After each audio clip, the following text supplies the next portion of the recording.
안녕하세요. 12월 19일 화요일 큐티 가이드 시작하겠습니다.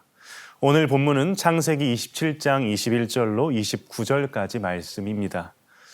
야곱과 에서의 갈등은 태어날 때부터 계속되었지요. 어머니 뱃속에 있을 때부터 치열한 싸움을 했고 야곱은 형 에서의 발 뒤꿈치를 잡고 태어났습니다. 두 번째로 야곱이 팥죽 한 그릇으로 형의 장자권을 가로챘고 세 번째로 아버지의 축복을 야곱이 가져옵니다. 오늘은 이 세 번째, 이 야곱이 형 에서의 축복을 가로채는 장면을 살펴보겠습니다. 1번입니다. 이삭은 야곱에게 왜 가까이 오라고 말합니까? 21절 말씀입니다.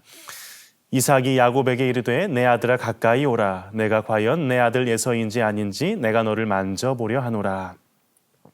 이삭은 에서인 척하며 축복을 받으러 온 야곱에게 가까이 오라고 명합니다. 22절의 말씀을 보면 야곱이 와서 아버지 이삭을 부르고 내가 축복을 받기 원한다 했을 때 이삭은 그 목소리가 야곱의 목소리 같다 느꼈습니다. 그래서 가까이 와서 에서가 맞는지 그 냄새를 맡고 털을 만져보고자 한 것이죠. 2번입니다. 이삭이 야곱을 축복한 이유는 무엇입니까? 23절의 말씀을 함께 읽겠습니다. 그의 손이 형 에서의 손과 같이 털이 있으므로 분별하지 못하고 축복하였더라. 에서는 태어날 때부터 전신이 붉고 털이 있어서 에서라고 이름을 붙였습니다. 리브가가 야곱의 팔에 염소 가죽을 둘러주었고 이삭은 그것을 털이 많은 에서의 손인 줄 알고 이렇게 착각을 하고 축복을 하게 된 것이죠. 이삭은 한 번 더 묻습니다. 24절에 내가 참 내 아들 에서냐? 그러니까 마지막까지 확신이 잘 서지 않고 또 자신이 나이가 많아서 그 감각들이 무뎌지고 하니까 한 번 더 물은 겁니다. 야곱은 그렇다고 거짓말했고 이삭이 야곱을 축복하게 됩니다. 3번입니다. 이삭은 야곱에게 하나님께서 무엇을 주시기를 축복합니까? 이삭은 야곱에게 장자가 가질 수 있는 최고의 복을 빌어줍니다. 야곱이 받은 축복은 크게 세 가지로 나누어 볼 수 있는데요. 먼저 하늘의 이슬과 땅의 기름짐, 곧 이 풍요에 대한 축복을 했습니다. 농경사회에서는 농작물이 잘 자랄 수 있는 그 기름진 옥토에 한 민족의 생사가 달려 있었습니다. 또한 하늘의 이슬이 있어야 곡식이 잘 열릴 수 있기 때문에 이 땅의 기름짐과 함께 하늘의 이슬이라는 표현이 같이 들어와 있는 겁니다. 이를 통해 풍성한 곡식과 포도주를 주시기 원한다. 곡식과 포도주는 잔치를 상징하는 말이거든요. 이삭은 야곱에게 항상 잔치하는 듯한 그 풍요로운 삶을 빌어주고 있습니다. 두 번째로 29절에 보면 만민이 너를 섬기고 열국이 내게 굴복할 것이다. 너는 형제들의 주가 될 것이다. 복을 빌어줍니다. 큰 자가 작은 자를 섬기리라는 하나님의 약속이 이삭을 통해 다시 한번 선포되는 것이죠. 세 번째로 29절 하반절에 너를 저주하는 자는 저주를 받고 너를 축복하는 자는 복을 받기 원한다. 이는 하나님께서 그 조부 아브라함에게 약속하셨던 너와 너의 자손을 축복하는 자를 여호와께서 축복하실 것이고 너와 너의 자손을 저주하는 자를 여호와께서 저주하실 것이다. 이 내용의 반복이요 계승입니다. 그러니까 야곱이 할아버지 조부 아브라함으로부터 내려온 그 하나님의 축복을 계승한 장자가 된다는 얘기입니다. 연구와 묵상으로 넘어가겠습니다. 에서를 축복하고자 했지만 야곱을 축복하게 된 이유가 무엇인지 묵상해 봅시다. 하나님께서는 분명 이삭과 리브가에게 말씀하셨죠. 큰 자가 작은 자를 섬기리라. 하나님께서는 앞으로 일어날 일을 미리 알려주셨고 그대로 이루어졌습니다.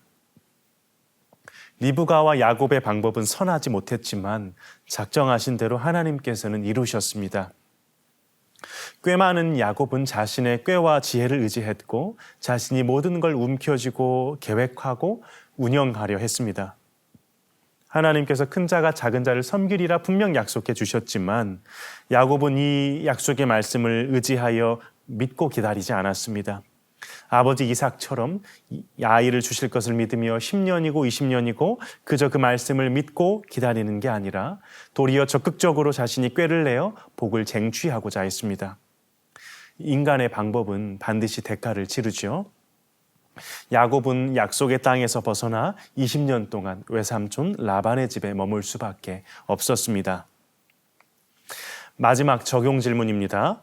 하나님께서 반드시 뜻하신 바를 이루신다는 걸 믿는다면 하나님의 뜻대로 살기 위해 내가 힘써야 할 것은 무엇인지 생각해보고 실천합시다.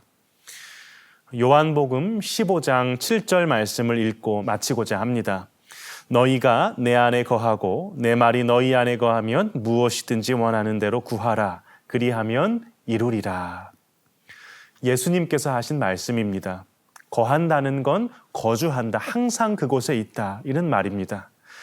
우리는 하나님의 뜻이 무엇인지 말씀을 통해 주시는 하나님의 뜻을 구하며 주어진 하루를 살아내야 합니다. 세상의 소리가 아닌 하나님의 소리에 귀를 기울이며 대세가 아닌 진리를 좇아 살아가야 합니다. 우리가 매일 읽고 또 듣는 말씀을 일회용으로 한 번 듣고 읽고 떠나보내는 게 아니라 그 말씀을 마음에 새기고 꼭 붙들고 있기를 원합니다. 하나님을 믿고 하나님의 말씀이 우리 속에 거하면 믿으니까 항상 그 말을 잊어버리지 않고 그 말이 어디로 날아가지 않고 마음속에 항상 있는 겁니다. 마음속에 있는 그 말씀을 붙잡고 기도하면 하나님께서 들어주십니다. 기도는 내 뜻을 하나님께 관철시키는 게 아니라 하나님의 뜻을 깨닫고 하나님의 뜻이 나의 뜻이 되도록 하는 것입니다. 기도를 통하여 사람은 하나님의 보좌를 흔드는 게 아니고 죄인인 자신의 마음을 흔들어 회개하고 하나님의 말씀대로 살도록 돌이키게 됩니다. 바라기는 하나님의 말씀이 우리 마음에 늘 거하기를 원합니다. 우리 마음에 내 생각과 감정, 세상의 가치관들이 주인되어 있지 않고 하나님의 말씀이 우리 마음 안에 거하며 살며 그 다스림을 받아 나아가기를 원합니다. 그리고 우리 마음 안에 거하는 그 말씀을 붙들고 기도하기를 소망합니다. 어떠한 일을 만날 때, 오늘도 이제 일들을 만나시겠죠? 일들을 만날 때 가장 먼저 하나님께 묻고 하나님께서 말씀을 통하여 나에게 무엇이라 말씀하고 계시는지 확인하며 그 속에서 하나님의 뜻을 좇아 기도하는 가운데 하나님께서 우리의 기도를 들으시고 응답하시는구나, 삶에서 경험하시고 하나님을 믿는 믿음이 더욱 커지며 기도의 기쁨과 능력 가운데 오늘을 사시는 저와 여러분 되시기를 소망합니다.